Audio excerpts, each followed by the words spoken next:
Sejam muito bem-vindos para mais um episódio aqui do Pode Vir Comigo. Muito prazer, eu sou a Marília Cruz e eu quero ser a sua facilitadora para dar dicas de viagens, de trilhas, de montanhas. E hoje eu tô aqui com um convidado mega especial, ele que é mega experiente, mais de 35 anos de experiência em mundo outdoor, né? Tô com o Clever da Mundo Verde. É isso aí, Marília. Uma satisfação imensa estar aqui com vocês. Apesar de a gente ter tentado várias vezes marcar. Mas eu acho que chegou o momento, né? Tudo acontece no momento que tem que acontecer. Hoje é uma satisfação poder falar um pouquinho dessa trajetória aí que começou como um hobby, como todo mundo, há 35 anos. E acabou se tornando uma profissão, que eu falo que até que foi Deus que colocou para mim como uma recompensa de uma trajetória de caminhada aí, e hoje é só alegria, né? Poder dividir um pouquinho com o pessoal, conversar com vocês aqui, bater um papo. Poxa, eu que agradeço, Cleber, por você ter aceito aí, como você comentou, a gente marcou, desmarcou várias vezes aqui desde o início e agora deu certo, né? Mas vamos lá, você começou então a Mundo Verde há 35 anos atrás, foi isso? Como que começou a Mundo Verde? Não, a Mundo Verde mesmo, ela nasceu em algum momento ali, no início ali, próximo dos... A gente já estava caminhando aí há uns 20 anos e surgiu o nome Mundo Verde, mas nunca se imaginava ali, né? Eu tô há 35 anos praticando atividades outdoor, não como profissional do ecoturismo.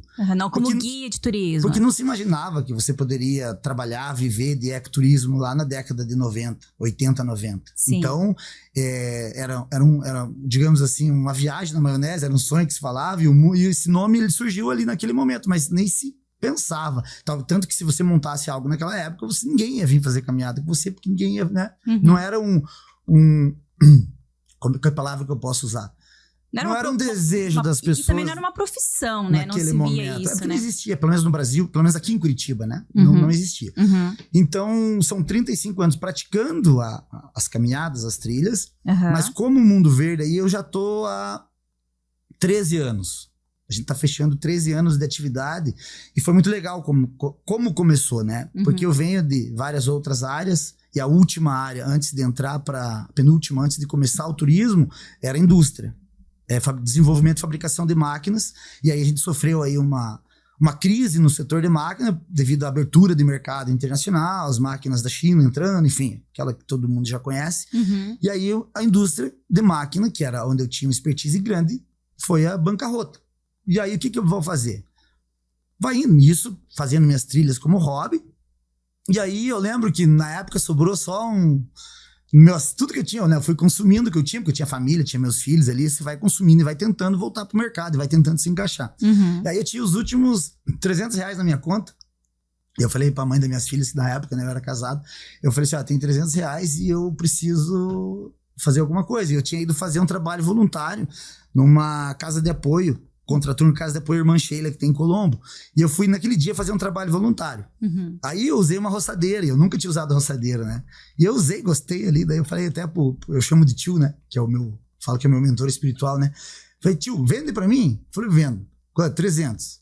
E é o que eu tinha, né? Então ali eu fui, comecei, e eu sei que aquilo me abriu uma porta totalmente diferente, né? Você tem que mudar de graus, você tem que mudar... você tem que dar alguns...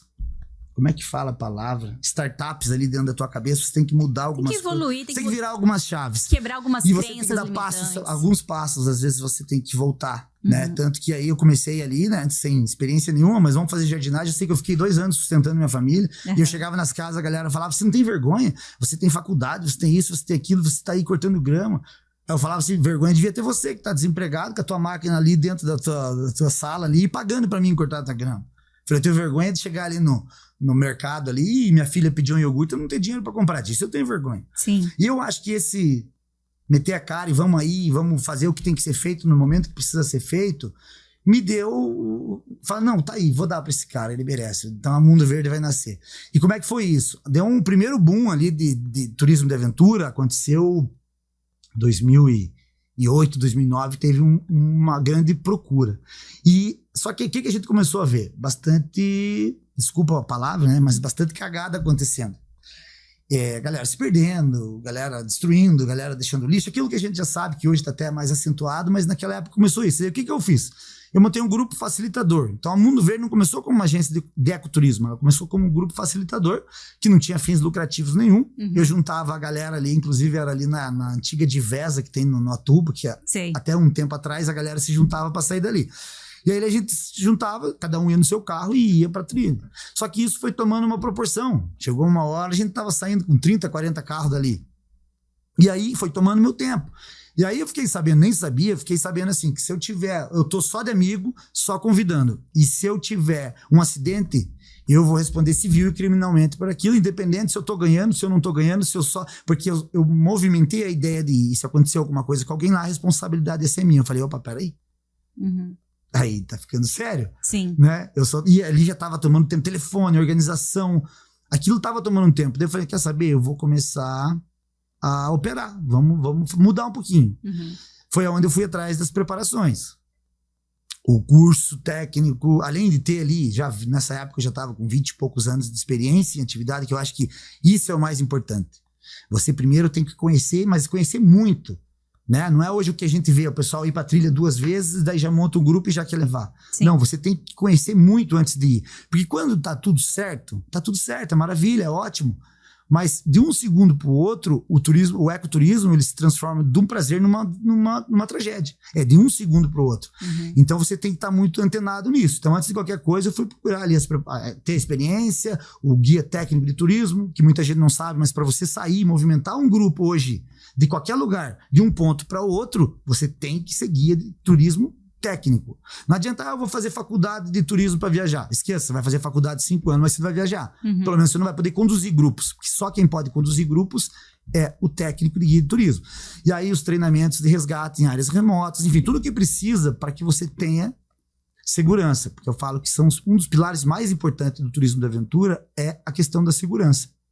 E aí, tudo pronto, foi onde a Mundo Verde aconteceu, sabe? Eu falo que ela veio de presente para mim e foi tudo muito bonito, porque nesse começo, costumo falar que a gente nadava de braçada, né? Porque eu posso falar assim, a gente teve algumas agências um pouco antes de... Nós estamos em... me ajuda a fazer conta aí, mas eu acho que vai dar... Enfim, antes de 2010, a gente já existia. A gente teve a Calango, do nosso... Posso falar, né? Acho que eu posso. Thiago Caissara, que hoje está lá na Serra Verde já há muitos anos, mas eles fundaram a Calango. Então tiveram algumas agências, referências antes, mas elas não eram voltadas pro curitibano. Elas eram agências receptivas, que recebiam as pessoas de fora, pegavam no hotel e levavam. Então eu falo que é Mundo Verde, o Adnan, do Gilgamesh, que é um parceiraço, super indico, super recomendo. Inclusive tem que sentar aqui nessa vez. Já convidei o Adnan. Adnan, tu tá convidado aí, ó. Adnan. Venha pra cá. ele tem que estar aqui, né? Porque ele também faz parte dessa história, sabe? Sim. Então a gente nasceu, eu como grupo facilitador e ele como já conduzindo a galera comercialmente, mais ou menos na mesma época. E a gente vem construindo isso, tipo, o estacionamento lá. Que hoje, onde mais de 15 agências saem do mesmo local. Há 12, 13 anos atrás, eu achei, porque eu comecei a sair lá, porque eu vi o Adnan lá, né? Ele saía de um lado da reitoria e eu saía do outro. Ele do lado de baixo. Então o pessoal pegou o teu ponto ali estratégico até hoje. Eu falo que pegamos o ponto do Adnan. Tipo, ponto estratégico, e ele começou a sair, porque tinha um estacionamento perto, que atendia, enfim, daí começou a sair. Hoje a gente não consegue, às vezes, ter vaga para parar todo carro. Todo mundo sai dali. E foi isso daí. Então a gente veio construindo esse mercado que ele, praticamente, ele não existia, sabe? Sim. E aí fomos aprendendo, e aprendendo junto, porque a gente se ajudou muito a partir do momento, uma troca de clientes, sabe? E é isso aí. Então a Mundo Verde nasceu e ela pôde transformar muitas pessoas, sabe? Eu acho que isso é o mais importante da nossa caminhada. Esse que é o legal da montanha, porque a montanha, ela cura, ela transforma, né? Clever, você comentou ali que então você montava ali as pessoas, né? Montava os amigos e acabavam pegando os carros e partiam para fazer trilha. Que tipo de trilha? Já era um PP da vida ou qual tipo de trilhas que você subia? Não, é assim, eu sempre direcionei muito, né? Porque quando você tem bastante... que você conhece bastante as características da trilha, da montanha, do terreno em si, e daí você vai linkar isso com a pessoa. Eu falo assim que a grande sacada é essa, você tem que entender quem quer ir, para que você coloque essa pessoa no lugar certo, na atividade certa. Porque muita gente começa e já perde a vontade, perde o interesse já na primeira atividade. Por quê? Porque é uma pessoa, às vezes, muito sedentária, com alguma limitação, que foi colocada para fazer lá um caminho do Itupava, por exemplo. Ou já um Caratuva, um Pico Paraná. Então ela vai odiar, ela vai fazer atividade, sabe? Então eu sempre cuidei muito disso. E os primeiros dias, eu sempre falo assim, a primeira vez eu cancelava muita trilha, que era trilha para iniciante. Por quê? Porque para mim tinha que estar perfeito até o clima. Depois que você já tá na pegada, que você já tá você pega uma trilha punk, você pega o perrengue, você até passa a gostar disso. Mas antes, até você começar e conhecer, você tem que pegar aquele dia perfeito, que a gente fala que é pra mosca picar, né? A mosca da montanha. Sim. Chegou céu azul, céu de brigadeiro, limpaço, visual, a trilha na quantidade certa, a pessoa sofreu um pouquinho, porque o ecoturismo ele tem que ter um sofrimentinho leve, ele tem que ter uma superação, e a pessoa chega ali, abre o sanduíche dela e tem aquele visual, e eu falo ela assim. Então, é a preparação de levar a pessoa certa para o lugar certo. Aí você começa, vamos fazer um pão de ló, vamos fazer um anhangava, vamos fazer um Capivari Mirim, e vai subindo gradativamente, levando algumas coisas em questão, levando principalmente assim, você não pode, eu vou fazer, beleza, eu vou fazer hoje um pão de ló e daqui 2 meses eu vou fazer outro. Não, daí você perdeu tudo que você ganhou.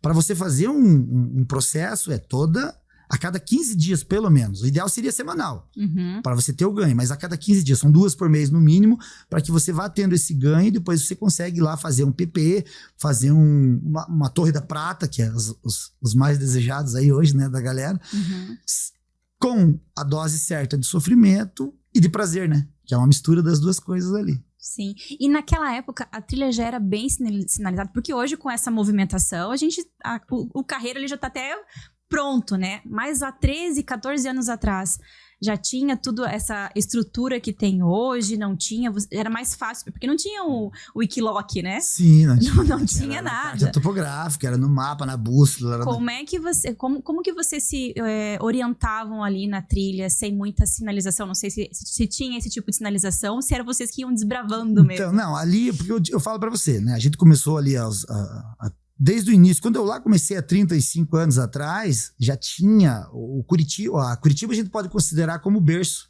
do montanhismo, né? Do montanhismo clássico, do montanhismo técnico, do subir a montanha por prazer, por hobby, por esporte, e não subir para ver geograficamente, para algum estudo, para alguma pesquisa. Então, o Curitiba é esse berço. Então, já tínhamos uma tradição bem pequena, bem restrita, que era dos montanhistas, enfim, da galera que praticava mais na pegada de esporte mesmo. E essa galera que vinha... então existiam as trilhas. E a gente, como começou a praticar, e a gente mais novo sempre ia com os mais velhos, e aprendendo, a gente começou a conhecer as trilhas. Mas a referência nossa era a pedra de um jeito, a árvore com aquele galho não sei o que, retorcido. Então você tinha umas referências assim. E, logicamente, quando você vai para abrir uma trilha, às vezes a gente tinha uns projetos aí, vamos abrir uma coisa nova ali, vamos abrir, que nem eu abri a Serra da Bocaina ali, por último, na pandemia. A Serra da Bocaina em Tunas, uma serra que, tipo, todo mundo passa, olha ali de qualquer montanha que você sobe do lado de cá, você olha para ela, é imponente, porque é uma serra sozinha. E desde cedo, desde as primeiras montanhas que eu subi, eu sempre olhei e falei, eu tenho que subir naquela. E aí, quando veio a pandemia, que a gente não podia operar, né, fechou tudo, parou, a gente se juntou ali, o Denis da Quintal de Casa, o Adna, falei, galera, vamos subir, vamos lá pra Bocaina, vamos conhecer, aí puxa a carta, puxa o que tem, né, e a gente foi lá, abriu. Mas já com eles, tendo os recursos necessários. Você pega, hoje você puxa uma trilha, baixa e marca a tua rota que você quer fazer e você consegue acompanhar. Na época ali não, é facão, é carta topográfica, é bússola, sabe? Ou é referencial ali, né? Não, o sol tá indo pra lá. Então era tudo uma coisa meio tudo muito mais difícil. E as trilhas, por mais que, como não era muito fluxo de gente, ela tá ali, tem o caminho, você consegue ver, mas tem que ficar muito atento, sabe? Hoje não, hoje é uma estrada, a gente vai pra trilha e principalmente as mais comerciais, né? Caratuva, Itapiroca, Pico Paraná, Tucum. Hoje, na verdade, assim, tá até sofrendo o impacto hoje, né? Sim. São montanhas que hoje, se não acontecer o mais rápido possível um manejo de controle de acesso, são montanhas que daqui a pouco elas vão virar tudo em erosão e vão se perder, né? Infelizmente vão se perder. Sim. Até eu vi recentemente uma reportagem que caiu uma pedra, rolou uma pedra lá do Pico Paraná. Você viu isso? Nas costas, eu vi levemente, assim, tipo, não cheguei aí ver, não conversei com ninguém que tava, não consegui me aprofundar nesse negócio aí, mas eu sei que ali já tem, do lado de lá também. Se a gente tá ali em cima do Taipa, a gente consegue ver as costas do PP, tem um morro do lado ali que eu acho que é o Saci. Ou é o Saci ou o Tupipiá, que ele já abriu uma fenda? Uma fenda, quase uma estrada, você olha se ele parece uma estrada. Então é tudo resultado. Tem o resultado do tempo, mas também tem muita intervenção humana ali, né? Bastante.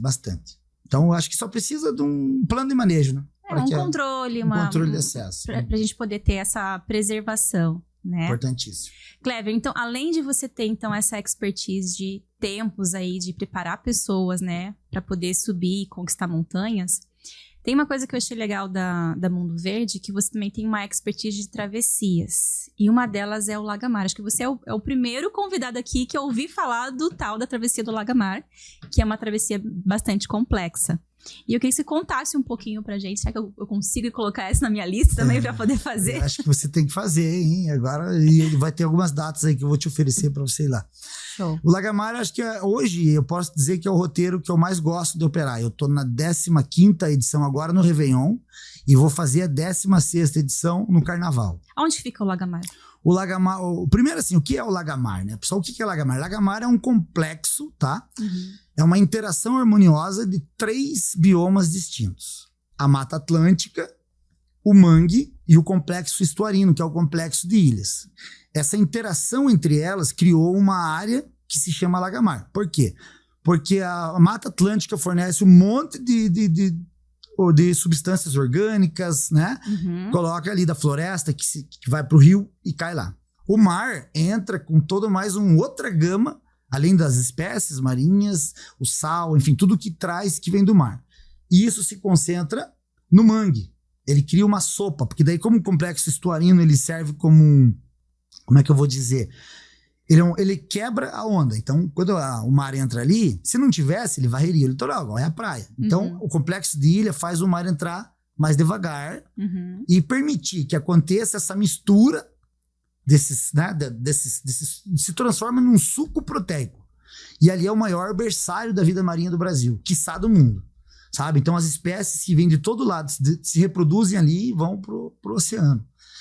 Então, isso é o complexo. Essa união, né? Essa convivência harmônica de 3 biomas é o complexo do Lagamar. E a travessia do Lagamar, o que ela é? É uma área remota. Eu posso dizer que é uma das áreas mais remotas do litoral sul do Brasil. Tá? Tem lá o cassino lá embaixo, tem otimamente. Mas que tem comunidades, que tem uma vida ativa, que tem o Lagamar, eu posso dizer que é uma das mais remotas. E a gente opera ali. Como é que funciona o Lagamar? A gente sai de Curitiba e segue para Cananéia. Cananéia é uma cidade litorânea aqui de São Paulo. Vai como se estivesse indo ali, vai pela 101, pela 116. Em algum momento você sai para Cananéia. E ali em Cananéia a gente tem um barco já acertado antecipadamente, esperando a gente para levar a gente para Ilha do Cardoso. Daí a gente vai para Ilha do Cardoso, dá 1 hora mais ou menos de voadeira, se não for voadeira, se for aqueles barcos que a gente fala lá, é 3 horas mais ou menos, né? Sim. Depois até te conto, meu primeiro Lagamar foi, acho que uma experiência traumatizante. Mas aí chegou na Ilha do Cardoso, a gente começa a nossa caminhada na comunidade Marujá, que acho que é a maior comunidade que tem na Ilha do Cardoso. Começa a caminhada, a gente faz alguns quilômetros por dentro das vilas, vai passando, vai com o pessoal, vai convivendo ali, vai, né? Tem toda a oportunidade de conhecer. Quando a gente passa na época da manjubinha, o pessoal que prepara a manjubinha ali, seca a manjubinha para vender. O que é a manjubinha? Manjubinha é um peixinho desse tamanho, zico, assim, ó. Que eles colocam, ele é usado como ingrediente, como é que fala quando é? Mas ele é do mar? Ele é ele é desse bioma. Tá? Por que eles são pequenos? Porque eles entram ali já para fase de reprodução e ali eles são. O pessoal pesca ali. Lógico, toda a parte legal, ambiental, né? Eles respeitam isso ali, porque é um parque estadual. A Ilha do Cardoso é um parque estadual. Então a gente começa ali, tem toda essa experiência de conhecer um pouquinho mais, né? Ali a gente já começa a conhecer a vida caiçara, né? Eu falo que o grande legal do Lagamar é que a gente tem a oportunidade de conhecer um pouquinho do que conseguiu sobreviver da nossa primeira cultura brasileira, né? Que é o caiçara, que é a mistura ali do imigrante com o índio, do imigrante com os escravos, enfim. Então essa experiência eu gosto por causa disso. Chegou no Marujá, a gente segue até a Barra. Daí tem um monte de história, porque se eu for falar o Lagamar aqui, eu vou longe. Mas abriu uma barra, ali abre barra de um lado, fecha do outro, muda. Ali é uma área que a gente pode dizer que é vivo. Essas ilhas, elas vão se movimentando. E daí abre um canal aqui, fecha outro ali. E isso que acontece. A gente caminha até ali, o barco que pegou a gente lá já tem que estar marcado para pegar lá na frente e leva a gente para Ponta do Cardoso, que é Vila do Pontal de Leste. Eu falo que é um paraíso na terra, né? E o que acontece? Daí a gente acampa no quintal dos pescadores, a gente toma banho na casa deles, a gente toma café, almoça, janta com eles. Então a gente tem, eu falo assim, uma imersão na simplicidade da vida. Daí nesse primeira noite, que ainda é Cardoso, na manhã seguinte a gente atravessa já para o estado do Paraná, que ali é a divisa, e entra no Parque Federal de Superagui. E aí a gente faz a caminhada dos primeiros 14 quilômetros, que a praia deserta de Superagui, ela vai dar 32 mais ou menos ali. E a gente caminha até a metade dela nesse segundo dia. E aí tem uma família só, que é a família Sherman, que eu falo. Eles moram sozinhos, no meio ali. Tem mais 14 para um lado, 14 para o outro, até mais um pouquinho, né? Depende para onde que vai. E eles moram ali. A gente acampa de novo na casa deles, aí todo repete, que é o nosso Réveillon, como a edição de Réveillon, acontece o Réveillon lá. E a gente a maneira como a gente é recebido. Porque eu falo assim, eu comecei a fazer o Lagamar, eu só passava. Eu ia com tudo, com a minha carga de comida, tudo, a gente cozinhava tudo. Então, que interesse que eles tinham em a gente estar passando ali? Que experiência que a gente ganhava? O que enriquecia? Nada. Daí eu falei, não, peraí, vamos fazer diferente. Daí eu comecei a fechar refeições lá com eles, a pernoite na quintal da casa deles. Aí já comecei a acertar para deixar mais fácil, para que mais pessoas possam fazer. Eu comecei a acertar o transporte. Então hoje a galera não precisa carregar carga. Os primeiros era com cargueira. Hoje eu tenho o barco no primeiro dia, depois uma carretinha que é puxada na bicicleta, que leva as cargas no segundo e terceiro dia. Então o Lagamar, ele foi acontecendo, né? Como eu disse, são 14 já feitas, a 15ª grupo fechado e a 16ª vindo no carnaval. Então ali é uma experiência que a gente tem 3 dias desconectado. Eu acho que é isso que faz as pessoas procurarem. Porque quando você tá no lugar, não adianta falar, acho que a galera que tá aqui vai dizer. Se você tem sinal, por mais que você fale, hoje eu me proponho a desligar o meu celular e não vou. Cara, você não consegue. Você vai dar uma ligadinha e às vezes uma puxadinha de uma coisa já vai te... E ali não, ali tem alguns pontos que a gente consegue de trocar uma mensagenzinha, mas fica com o celular, sobe na árvore, pá, fica com o celular assim, aí entra uma mensagem de texto pra você poder, às vezes é algo importante, mas é só assim. Então esse desconectar obrigatoriamente tem feito muita gente procurar. E o Lagamar é uma experiência que, como é praia deserta, que a gente caminha praticamente quase só por praia deserta, a gente tem a oportunidade de... Como a paisagem, ela acaba em alguns momentos ela vai ficando igual, você faz a viagem para dentro. Aí você se conecta ali com o teu interior. Por que eu gosto dessa época? Você vai o teu planejamento, a tua avaliação do ano que passou, quais são os seus planos, o que você fez. Tem gente que está indo 2º ano comigo, 3º ano no Réveillon. E fala assim, agora é a hora de você ver o que você, 1 ano atrás, passando por esse mesmo caminho, o que você se comprometeu a fazer e o que você realmente fez. E o porquê que você não fez. Para que você termine essa edição do Lagamar de novo com os seus propósitos prontos, né? Se auto-perdoar por aquilo que você não fez, né? Porque eu acho que isso é importante. Não adianta ficar se remoendo, né? Ah, não, beleza, não deu para fazer. Não, eu tenho ano que vem, agora eu vou fazer. Então o Lagamar, eu falo, é uma jornada transcendental. O Lagamar é uma experiência... que todo mundo deveria fazer. Deveria fazer, né? É uma forma de você se autoconhecer também, né? Muito! Porque tu tá num paraíso ali, né? Com uma vista espetacular. E é como você comentou, como a gente não tem a conexão com o mundo aqui da loucura, você acaba entrando pra dentro mesmo. O que eu tô fazendo aqui? Qual que é o meu propósito? Você muda as suas prioridades também, né? E você acaba se encontrando. E rever os valores. Porque assim, ao mesmo tempo que você tem essa grandiosidade da natureza, aquela coisa linda, você vai se deparar com uma situação muito simples para nossas coisas básicas, né? A casa do pessoal que mora é tudo muito simples, o banheiro é muito simples. Só que assim, é simples, não é sujo. Simples é simples. Sim. Mas o carinho e o amor que eles colocam, isso que eu ia falar. O carinho e o amor que eles colocam quando eles recebem a gente é muito grande, é muito maior. Eu me sinto muito melhor lá no meio da praia deserta, onde tudo é muito simples, do que numa Ilha do Mel. Porque numa Ilha do Mel você é só mais um, só passando por ali. E lá não, muitas vezes a nossa operação faz a diferença ali de 2 ou 3 meses deles. Às vezes é uma época que o mar não tá dando peixe, ou alguma situação em que e a nossa passagem por ali, os recursos que a gente deixa ali fazem a diferença, às vezes de 2 meses, 3 meses deles. E assim, como eles não têm muito, não é um lugar que vai muito turista. Então, quando eles recebem a oportunidade que eles têm de conversar, cara, eu falo assim, a gente tem... Tanto que eu só tô operando quase lá, né? Não, eu já tive essa oportunidade de ir para lugares remotos e a pessoa, o brilho no olhar da pessoa, né? Então, ela contar a história, o que ela já passou, a gente parece que fica realmente imerso e fala, cara, eu não imaginava que fosse assim, eu não imaginava a tua dificuldade, e a gente acaba realmente falando, cara, meus problemas são pequenos. E aqui, do ladinho, né? Eu tive uma situação, até vou contar aqui, não vou citar nomes, né? Mas vai ouvir, depois até vai me mandar uma mensagem para mim e vai dizer se de verdade, mas foi importante. A gente chegou na situação e ali tem umas crianças que eu vi eles desde pequenininho, agora já estão maiores, né? E a dificuldade deles de ir pra escola, realmente, eram 14 quilômetros que eles tinham que fazer de praia, às vezes chovendo, às vezes não chovendo, para poder chegar na praia. Mas a pessoa colocou assim como se aquilo fosse muito negativo. Não pode uma situação dessas, não pode viver desse jeito. E começou a falar, né? E colocar, porque elas têm que ter isso, aquilo. Daí eu peguei ela e falei, vamos ali fora, quero conversar com você. Daí eu falei assim, sim, a gente tá vindo. Você prestou atenção que a menina de 12 anos tá ali brincando com a irmãzinha de 8, brincando de escolinha, eles estão lendo livro, o pequeno tá fazendo isso, coisa que a gente já não vê mais lá na nossa sociedade, que é todo mundo no tablet, é todo mundo... Então, quem tá certo e quem tá errado? Não sabemos e não importa aqui. Eu falei, a gente não pode, em momento algum, eles estão felizes. E se não estão, eles vão buscar meios. Mas ali não, ali é muito tranquilo. Então aconteceu essa situação. Eu falo, você tem às vezes esse choque.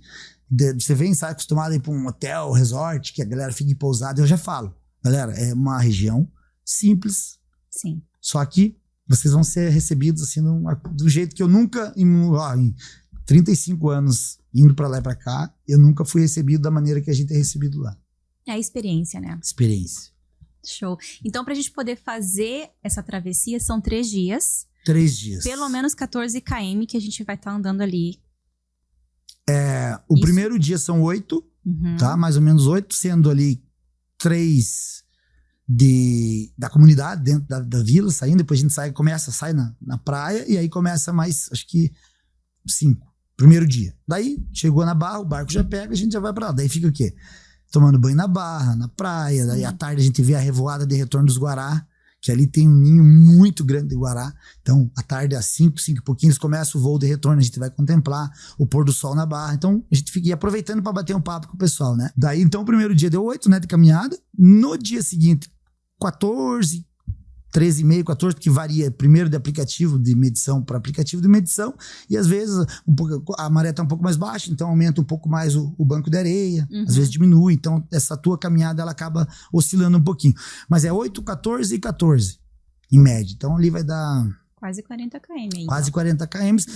Mas assim, tudo plano, só praia. A gente caminha já sempre 8 da manhã para fazer a caminhada, o sol nas costas ainda, né? E vai leve, porque a carga é elevada. Então, assim, é uma caminhada que tem muita gente que não é muito experiente em caminhada, tá fazendo e tá se dando bem. Então show. Não tem nenhuma corda, corrente, nada disso. Não, ali não. Falo que o Lagamar é um passeio, né? Show.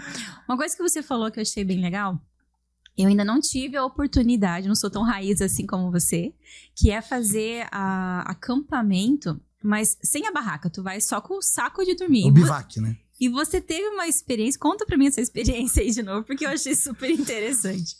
Lá no início, né, ali com os amigos, só ia com os amigos, a gente foi, vamos fazer um bivac hoje, vamos pegar o... O bivac, então, é dormir... Bivac é você dormir, fazer a tua pernoite, mas sem estrutura, sem barraca. Sem barraca. Você leva, de repente, uma mantinha, um isolante, mas você dorme ali no... Saco de dormir ao relento. Só que a gente saiu, e aí o que aconteceu?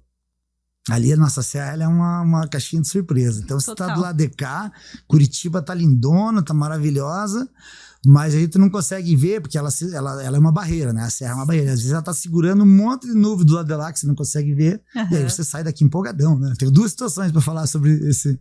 E aí você chega lá no negócio, do nada, vira, e foi o que aconteceu. Começamos a nossa trilhazinha, daqui a pouco subindo no Pão de Ló, já era de noite, a gente pegou, acho que o último borda do campo, na época era de ônibus, né? A gente pegou o último borda do campo, chegou lá, e quando eu tava subindo no Pão de Ló, o tempo virou, né? E a temperatura caiu, e tem o mocó, que a gente chama de mocó da melancia. Já tentei descobrir o portivo, ainda não consegui, até perguntei pro Denis, porque, talvez alguém levou uma melancia lá pra comer, e comeu lá, não sei. Daí, ele faz um teto, né, um tetinho, e a gente ficou ali debaixo, abrigado. E tava tão frio, esfriou tanto, e a gente não tava preparado pra isso, a gente com vela, né, embaixo da blusa pra esquentar. Cara. Daqui a pouco eu olho pro lado, o único que tava dormindo, meu amigo do lado ali, um sapão, acho que mais ou menos um chulapa de um sapo, assim, ó, dentro da touca dele. Eita. Porque eu acho que o sapo entrou pra se esquentar ali. E o único que tava dormindo ali era ele, né? Que conseguiu dormir. Então, essa situação. Mas o que eu falo? Era começo, era lá atrás. Hoje, galera, o mínimo de planejamento. Não confia só no... Você tem que saber como tá a previsão do tempo para as cidades do entorno, tudo ali para baixo, para outro lado. Mas ali era começo, né? Ali vale tudo. No começo vale tudo, né? Não tinha, era sem rumo mesmo, né? Sem rumo mesmo, isso aí. Eu acho que ainda não tô nessa fase ainda de dormir sem uma pequena estrutura ainda. Mas é bom, assim. É muito diferente, né? Você pode pegar, pode ser perfeito. Tá maravilhoso. Aqui não, eu já fiz alguns negócios. Eu organizei vários nascer do sol, né? E aí... mesma situação, você sai, pô, a previsão tá legal, vai dar nascer do sol, vamos pro nascer do sol. Chegou lá, em vez de nascer do sol, chuva da mesma situação, só que a temperatura caiu de um jeito que foi muito punk. E aí tava nosso colega lá, né? Vou falar o nome, né? O Gui, né? Daí, Gui, beleza? Você vai assistir em algum momento. Tava ali, baixadinho, né? Daí o que ele fez? Tinha um cobertorzinho, gentleman, né? Nosso amigo, deu um cobertorzinho pra uma menina que tava com a gente fazendo a trilha, deu um cobertorzinho pra ela. E daí chegou uma hora, ele tava assim, né? Ele falou, ô Pia, puxa pra mim meu braço aí. Tava congelando, pra você ter uma ideia. Caramba. A mão dele tava congelando. Nesse dia, a gente pegou a temperatura ali próxima, a sensação térmica de menos 10 graus. Meu Deus. Então, assim, e às vezes, durante esse tempo, a gente vê muita gente indo, às vezes, com quase nada. E você sabe, puta, esse vai sofrer. Certeza, então planeja. Não sabe, gente, hoje o que mais tem na época não tinha nada, hoje o que mais tem é site, o que mais tem é expertise de gente que sabe tudo, querendo ensinar. Então abre um videozinho lá, vê lá o cara falando, pede dica, ou um amigo que conhece, sabe? Então acho que isso é muito importante. E a maioria das coisas erradas acontece justamente nisso, na falta de planejamento, na falta de conhecer o lugar, na falta de, sabe, do que eu levo, do que eu não levo, o excesso de coisas. Então, isso é um pouquinho que pega aí. Esse esquema do esquentar a mão que realmente pega. Eu tenho minha mão muito gelada e meu pé também muito gelado. E eu aprendi na montanha com uma colega que ela tem uns saquinhos assim, pequenininhos, que ela coloca no bolso e ele esquenta. Ah, sim. Eu não conhecia, agora eu já não vivo sem. Então, toda vez que eu vou pra uma montanha, eu coloco uns saquinhos ali nos bolsos pra ir esquentando, porque realmente funciona. Essa é uma dica aí de ouro. Quem tem a mão gelada ou quer se esquentar, esse saquinho funciona. Eu vou deixar mais um, então. Caso você não tenha saquinho, o melhor lugar que tem pra você aquecer a mão são as suas virilhas. Então, você coloca a mão nas virilhas. Na virilha mesmo. Porque ali, eu acredito que devido à circulação, se ali o fluxo... Eu coloco embaixo do sovaco. Se é um fluxo grande de circulação, alguma coisa assim. Mas eu aprendi também que na virilha é o melhor lugar para você aquecer as mãos. Show. Eu já tive situação de não ter o tal do saquinho. Eu coloco a mão embaixo do sovaco, também dá certo do mesmo jeito. Clever, tem uma outra situação também. O próprio Gui que me contou, Gui, voltou falando aqui a tua história. Que você chegou a presenciar ou sentiu próximo de uma onça pintada. Esse é o meu maior medo, acho que, da montanha. É de ter o contato ali com uma onça pintada. Eu nunca vi, mas eu já vi gente que falou, eu vi a pegada dela, eu já vi ela passar. E você teve essa experiência de estar perto dela, né? Conta um pouquinho como que foi. Tive. Esse teu receio é de muita gente, na verdade, não é só você, tanto que o pessoal pergunta muito, de ver, de cobra, disso e daquilo. Então, eu sempre falo, em 35 anos eu vi muito poucas vezes cobra. Agora, a situação com a onça, foram 3 situações que eu me lembro. Uma eu vi, mas não era pintada, é parda, tá? A pintada, ela nem... Agora que ela tá chegando aqui perto de Guaraqueçaba, porque a área dela era mais pra cima. Mas agora ela tá chegando. Mas enfim, tinha descarrilhado um trem. E aí, quando descarrilha o trem, caiu os grãos, era um trem de grãos, e o grãos acaba trazendo roedores, enfim. E o roedor traz quem come o roedor, que é a onça parda. Sim. E eu tava um dia, era meio de semana, fazendo sozinha, trilha do Itupava, e bem faceirinha ali, alegrinha. Ali no Itupava, então? No Itupava. Mas lá embaixo, já próximo já da estação de Morretes ali. Quando você passa da Engenheiro Lang subindo pra Morretes. Daí eu saí bem, né? Bem tongão lá, quando eu olho assim, uns 300 metros de minha parda, comendo, né? Tava com a presa dela. Então, assim, foi uma sensação, porque eu nunca tinha visto, eu nunca tinha presenciado. E é uma coisa que você quer ver, mas ao mesmo tempo que você quer ver, você tem medo. Tem medo. Então, acho que foi a experiência, a sensação mais louca que eu senti na minha vida. Foi, eu fujo, eu corro, eu vou, eu fico feliz, eu fico triste. O que eu faço agora? E o que tu fez? Ficou parado? Não, sabe que eu acho que ali os processadorzinhos de sentimentos e emoções se perderam tudo, né? Jogaram ali. E aí eu corri pra um lado, ela correu pro outro. Eu fui para sentido Marumbi e ela também se assustou, provavelmente, e desceu, né? Então essa eu vi realmente. E aí eu tenho algumas experiências de sentir ela. Uma, a gente tava fazendo a Conceição, que é uma trilha, um caminho como Itupava, colonial, só que muito pouca gente conhece. Ele era uma alternativa ao Itupava, que ligava ali Antonina, bairro Alto de Antonina, a Campina Grande do Sul. Sensacional. Eu gosto mais de fazer lá do que fazer o Itupava. E aí, a gente descendo em 3 também, só o pessoal tudo das trilhas, já era guia também, a gente descendo ali, conversando. E paramos um pouquinho, vamos pegar o sanduíche, pegamos o sanduíche pra comer, que a gente, quando tá fazendo assim, comer até andando mesmo. E pá, conversandinho, daqui a pouco a gente sentiu o rugido. A uns 10, 15 metros, assim, pra trás de uma moita. Ninguém pensou 2 vezes, né? E é inconfundível o rugido dela, né? Não tem como. E o cheiro, né? Quem conheceu Curitiba há muitos anos atrás e lembra do passeio público, o cheiro do passeio público é o cheiro que você sente quando um animal desse porte chega perto, porque o cheiro da urina deles é muito forte, né? Sim. Então ali saiu um pinado. O que aconteceu? Provavelmente ela tava ali, a gente ia passar quietinho, e isso que mais acontece, ela não se mostra. Mas como a gente parou pra pegar o sanduíche, ela devia estar com o filhote, alguma coisa assim, ela só deu um alerta. Entendi. Tô aqui, vaza, né? Aí vazaram. Não precisou falar 2 vezes, né? E algumas outras situações também, assim, voltando do Getúlio, mas também muito lá atrás. Hoje, eu falo assim que a nossa fauna, ela tá cada vez se escondendo e indo mais, né? Quanto mais presença humana, mais afasta a nossa fauna. E você não só presenciou onça, como você já viu alma penada em trilha. Conta essa história, porque eu também tenho uma história pra contar, que eu também tive essa sensação de ter visto uma entidade quando eu tava voltando do PP. Conta pra gente. Então, foi uma situação muito atípica, né? Porque o que aconteceu? A gente foi pro Pão de Ló, sempre o Pão de Ló tá envolvido, né? Acho que o Pão de Ló é um morro mágico, ele deve ter um portal que vai pra outro lugar. Tava no Pão de Ló, eu e meus 2 colegas, que a gente fazia muito trilha junto, chuva, molhada, a gente chegou lá encharcadaço, nós tava ali com a nossa barraquinha armada, né? Já 2 barquinhas de frente, trocando ideia ali. E a gente que estava acostumado a fazer trilha chegou encharcado e molhado e sujo, porque não tem como não. Era um dia. Daqui a pouco chegou um senhorzinho assim, aparentava uns 70, 75 anos, com um suspensório, tipicamente lá dos anos 50, a roupa dele. Limpinho. De sapato, que você olhava pro sapato dele tava brilhoso, não tinha como. Daí ele chegou, boa tarde pra vocês, não sei o quê. Daí eu não lembro nem o que a gente falou, só lembro que a última palavra dele falou assim, boa estadia pra vocês aqui. E aí a gente ficou, né, daí ele saiu e sumiu, tava muita neblina. E eu ainda saí da barra, coloquei assim, não pode, tem que ver o que é isso, né? E fui atrás dele, mas não vi mais nada, já não tinha, porque encerração, né? E no dia seguinte a gente se perdeu nas costas do Anhangaba, fazendo a trilha do soldado. Porque na época, hoje a trilha tá batida, mas na época a gente era uma travessia só no rumo. Sim. E a gente, vamos subir o Anhangaba hoje pelas costas aqui. E eu sei que chegou uma hora, já tava de noite, e a gente perdeu o rumo da trilha, né? E a galera já, eu preciso trabalhar amanhã. Eu falei, relaxa, nós vamos acampar aqui, porque nós temos barraco, nós temos comida. Amanhã a gente se orienta pela luz e tá tudo certo. Não deu outro, né? Daí acampamos ali. Mas aí, quando ele falou assim, boa estadia pra vocês, a gente já linkou, né? A gente falou, nossa, cara, tem alguma coisa a ver com isso daí.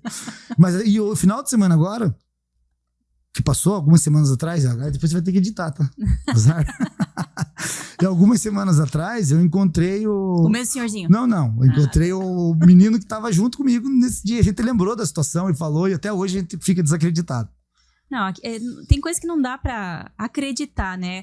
A minha situação foi, eu tava voltando do PP, quando eu conquistei o PP, mega cansada, meu joelho estourado, não aguentava mais, aquele Getúlio não tinha fim mais. E tava eu e o Vitor tava me ajudando a voltar, o Tuco já tava lá embaixo já, o Alan também, e tava eu e o Vitor ainda descendo o Getúlio. Eu tava tão cansada, já tava de noite, que eu já nem tava pensando, eu só tava indo, né? E aí o Vitor falou assim, Marília, eu não sei se a gente vai por aqui ou se a gente vai por aqui. E aquilo começou a me dar um desespero. Eu já tava de noite, eu tava com a lanterna já sabendo que tava pra acabar, eu já comecei a entrar em desespero. Até que passou um cara atrás da gente, assim, não tinha os 70 e poucos anos, mas ele tava bem assim também, né? E aí ele falou assim, vocês estão descendo? Daí a gente, sim, a gente não sabe por onde vai. Me segue que é por aqui. E a gente foi. E a gente falou, que sorte tava esse cara aqui, porque senão a gente ia se perder. Aí a gente chegou, os caras, vocês estavam demorando e tal. Você não viu o senhor? Não, ninguém passou aqui. Caramba, o cara foi pra onde, então, né? E eu senti que realmente era uma pessoa, tipo, de luz ali pra nos ajudar, porque a gente tava perdido ali com pouca bateria da lanterna, e com certeza a gente ia se perder. Então, eu também tenho essa situação que eu acho. Uma ajuda do além ali pra vocês. Uma ajuda do além pra ajudar a gente a sair daquele Getúlio ali. E acontece, né? Acontece. Você sabe que quando eu fui pra Amazônia, o pessoal da tribo tinha me sinalizado uma coisa que eu não fazia antes, e a partir depois que eu voltei da Amazônia, eu comecei a fazer isso. Todos os índios, quando eles estão dentro da mata, eles pedem permissão para poder entrar. E eu achei aquilo lindo, achei aquilo fantástico, mas tem um porquê. Além de você pedir permissão que você entra na casa deles, eles acreditam muito nas entidades da floresta, né? E é uma forma também deles poderem te ajudar a voltar. Então aquilo ficou gravado na minha cabeça. Então toda vez que eu vou começar uma trilha, eu mentalmente eu peço licença, me ajudem, agradeço. Até no mar também peço licença, agradeço, porque é uma forma de respeito. Eu tô entrando no ambiente deles ali, né? E peço proteção para que eu volte segura também, né? No Monte Roraima, eles fazem um ritual assim de entrada e saída, e lá tudo é muito controlado. Por exemplo, se chega um grupo daqueles que começam a fazer algazarra e fazer bagunça, eles já são repreendidos porque lá quem opera são os índios, né, locais ali, os venezuelanos, eles já são repreendidos para que você entre numa como é que eu vou dizer para você? Uma sintonia com eles. Uma sintonia mais respeitosa, sem muito alvoroço, sabe? Então, em todo momento eles estão fazendo aquela... Sim. Ô, Clever, e você também, a Mundo Verde não faz só expedições ali, né, ou montanhismo, você também já fez viagens, né, e uma delas foi para São Tomé. São Tomé das Letras. Eu já fui para São Tomé, adoro aquele lugar, mas você tem uma história aí que eu queria que você contasse pro pessoal. Acho que São Tomé das Letras foi a viagem mais louca que a gente fez. Nessa época eu tava junto com o Thales da Alma Livre, a gente tava operando junto, né, numa parceria. Sim. E a Mundo Verde começou a sair daqui da nossa serra. A Mundo Verde nasceu na montanha. E ela começou a sair devido a essa parceria com o Thales, né? A gente começou a arriscar um pouco mais e mudar um pouco o cenário. E numa dessas, já estava em São Tomé das Letras, fazendo uma trilha lá para uma cachoeira, que agora não lembro qual que é o nome dela. E aí, no meio do caminho, tava lá o cara vendendo o bolinho das 4h15. 4h15 é o horário mundial de fumar né? Pra galera que curte. E aí, o cara vendendo, bolinho da alegria, pá, não sei o quê. E alguns clientes, eu tenho vontade. Eu nunca fiz, eu queria. Pô, e é todo mundo de maior, eu não posso falar não, né? Galera, não é legal, vocês nunca experimentaram. Não, mas a gente quer, não sei o que, daí já empolgou a galera, todo mundo. Eu falei, então peraí, faz a roda aqui. Então vocês vão fazer assim, vocês vão comprar, vocês vão dividir, cada um vai comer em 4, cada bolinho desse daqui, porque é assim, assim, assim, assado, beleza? E não vai ser aqui, vai... Tá? Aí beleza, orientei a galera ali, nunca tinha feito isso na vida, pra orientar eles a isso, né? Sim. Foi uma experiência nova pra mim também, ver que é um novo turismo de experiência, de repente. E aí a galera chegou, a gente foi pro pôr do sol lá na pirâmide, que é o ápice lá do negócio. Só que a gente tava lá no pôr do sol e do nada chegou o Ventania. O Ventania já foi parceiro. Eu fui hippie durante 10 anos e a gente já rodou alguns trechos junto, né? Daqui a pouco chegou o Ventania, a gente já se conheceu, se trombou e não sei o quê. E aí ele também já foi lá e botou mais um ali. Mais bolinho? Não, ele rolou o cigarrinho pra galera. Ah, tá. Daí um ou outro cliente já se empolgaram. Eu sei que daí a galera começou a comer o negócio e demora pra fazer efeito. Quando você come, é diferente. Quando você come, ele vai algumas horas até cair no estômago e começar a fermentar. Só que a hora que ele vem, ele vai bater lá em cima. E aí ficou eu sozinho cuidando da galera, né? E eu sei que bateu na hora de ir embora, que tava todo mundo saindo daquele negócio. Eu sei que, olha, foi o caos. Uma hora uma menina lá baixou uma entidade nela lá, eu tive que ter que exorcizar ela. Daqui a pouco a outra ficou sensualizando lá na janela do hotel pro pessoal da rua. A outra tava vendo cachorro gigante na praça. Gente, eu falei, caraca, e agora? E eu sozinho ali pra levar um pra cá, um pra lá e achar todo mundo, mas tá faltando gente. Acho que foi a viagem mais louca da minha vida. Não fiz mais pra São Tomé. Não, tem que ser uma coisa bem controlada ali, né? Mas aí no fim deu tudo certo. Não, no fim uma foi pro hospital lá tomar um sossega-leão. Meu Deus. Mas enfim, no final das contas aconteceu a viagem, a galera acho que até hoje lembra e marca e entre aspas, parênteses e colchetes, foi muito bom. Quando você for pra São Tomé, se você não for pra São Tomé, eles vão te ofertar. E eles ofertam sim, no caminho. É normal, né? Então, eu tenho um pouco de receio disso, porque como eu nunca experimentei e é algo doce, eu imagino que isso deve ser mais... Você nem sente, né? Você vai consumindo, às vezes vai ser uma quantidade até maior do que você pode. Eu gostei, gostoso, me dá o teu, você não vai comer, me dá aqui. Um não gostou, tu gostou, tu começou a comer o do agora vocês estão zoando com o que eu passei. Exatamente. Então, toma cuidado. Se for pra São Tomé, toma cuidado com esses bolinhos aí. Toma cuidado com o bolinho. Siga as orientações do guia. E eu percebo também, Clever, que você faz então aí o montanhismo, ajuda as pessoas a fazer as travessias, mas você acaba não sendo muito ativo até nas redes sociais. A Mundo Verde acaba não tendo muito destinos. Isso tem algum tipo de propósito? Você tá aí com outro projeto? Como que tá aí, ó, esse seu momento? Hoje, a gente, quando olha esse caos generalizado, sabe? Cada vez que eu chego, por exemplo, hoje, vamos lá ver o nascer do sol no Caratuva, e daí você chega lá e você se depara ali com 150, 200, 300 pessoas e papel higiênico voando por cima das plantas. A gente se sente um pouco responsável por tudo isso, né? Porque, queira ou não, a gente começou lá atrás e começou junto com as redes sociais e divulgar e colocar. E não que seja isso, não que iriam, a natureza ela chama, eu falo que a natureza ela chama as pessoas, existe um chamado. Então essas pessoas iriam, de qualquer maneira. A gente de repente só ajudou e facilitou para que isso acontecesse um pouco mais rápido. E isso é uma coisa que ele me dá um pouquinho, ele me incomoda um pouquinho, ter um pouco dessa responsabilidade quando eu vejo. Então, assim, a qualidade mudou muito, sabe? Hoje, eu sempre gostei muito das pessoas que estão ali para superar o seu limite, para superar o seu medo, para se tornar um pouquinho melhor, para se autoconhecer, para se conectar com a natureza, para desligar. E hoje tá vindo aquela pessoa que ela já vem ela tem moto celular, eu quero essa foto aqui nessa pedra. As pessoas estão indo hoje para fazer foto e postar no Instagram, sabe? Não estão indo mais pela experiência, pela natureza. Tanto que muitos fazem a trilha xingando, sabe? Horrores. E só pra chegar na pedra tal, tem fila. Hoje você vai pra um lugar, cara, Morro da Coroa lá, você às vezes fica 30 minutos pra conseguir tirar uma foto numa pedra, sabe? Então esse tipo de situações e a prostituição no mercado, hoje a gente tá com um monte de pseudo, eu falo os cabritur, né? Pseudo-agências que o cara vai 2 vezes pra trilha, não tem experiência nenhuma, não tem preparo técnico nenhum e já começa a conduzir, levar gente, sabe? Grupos de 25, 30, 40 pessoas. Isso tem me dado um pouco de desânimo no turismo de aventura. Então eu tenho meio que migrado um pouco aí para outros caminhos. Não que eu vá parar.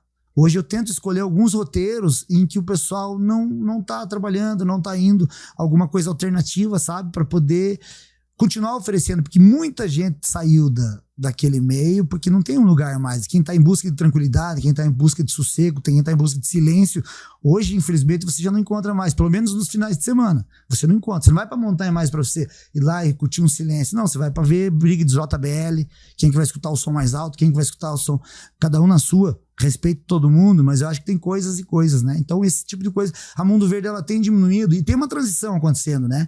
Eu quero ir, como eu gosto de pessoas, eu tô hoje fazendo aí tô entrando no 3º ano de psicologia. A minha ideia é migrar para treinamentos comportamentais em ambiente outdoor, treinamentos corporativos. Então a gente tá aproveitando, tá pegando essa...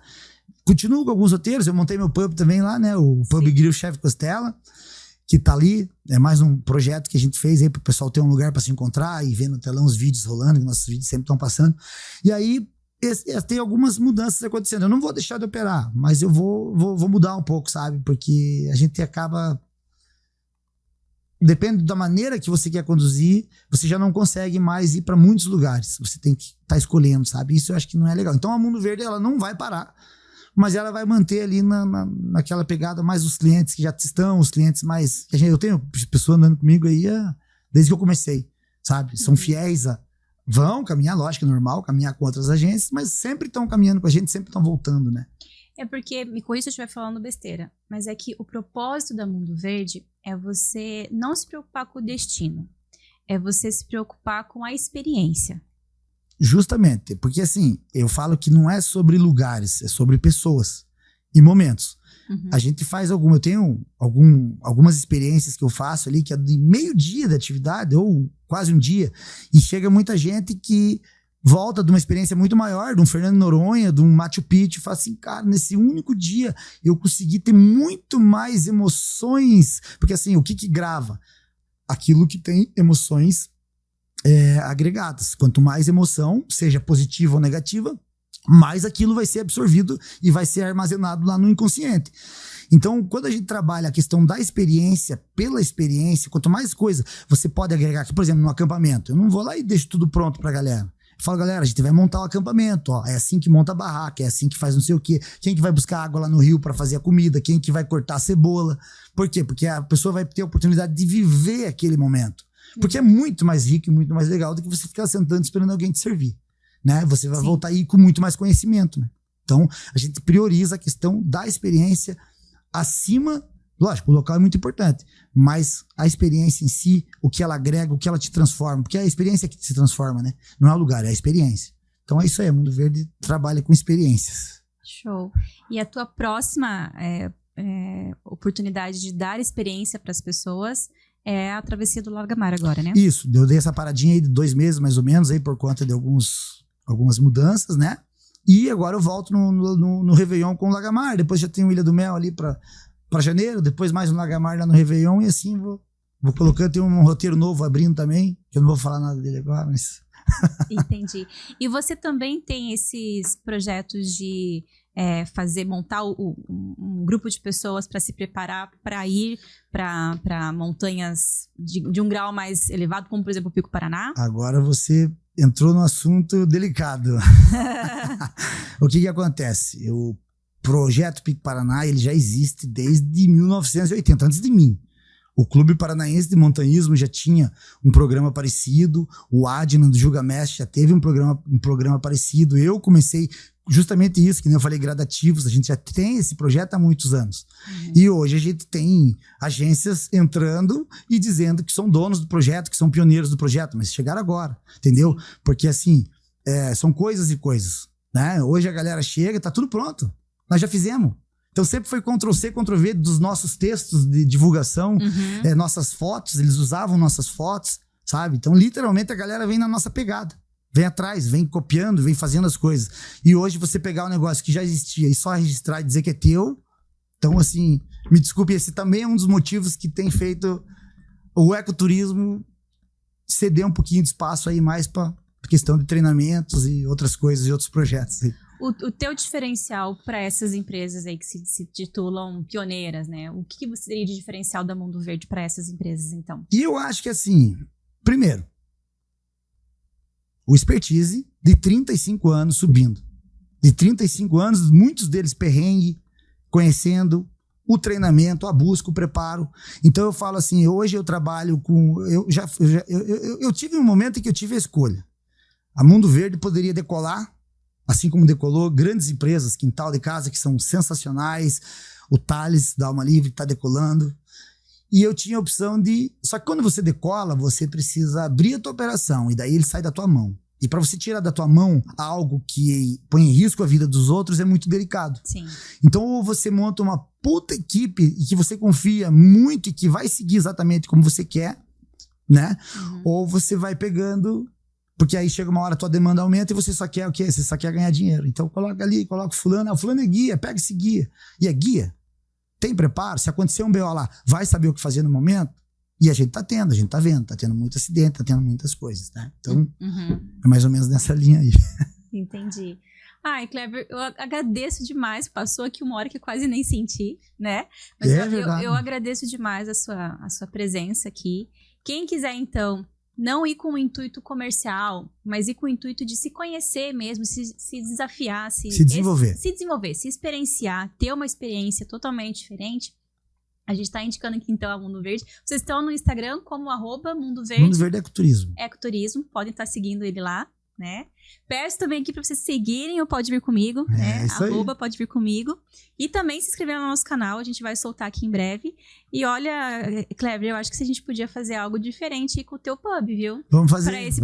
Para esse público aqui que tá assistindo a gente vai soltar algo aí para vocês poderem estar prestigiando aí o Clever. Vamos preparar o presente para eles. Vamos preparar? Vamos. Combinado? Combinado. Fechado, então. Obrigada, e eu agradeço você que tá aí até agora assistindo a gente. Aproveita para se inscrever lá no canal. Se inscreve no nosso canal no YouTube, nós estamos no Instagram, nós também estamos no TikTok. E bora lá, pode vir comigo. Até a próxima. Tchau, tchau.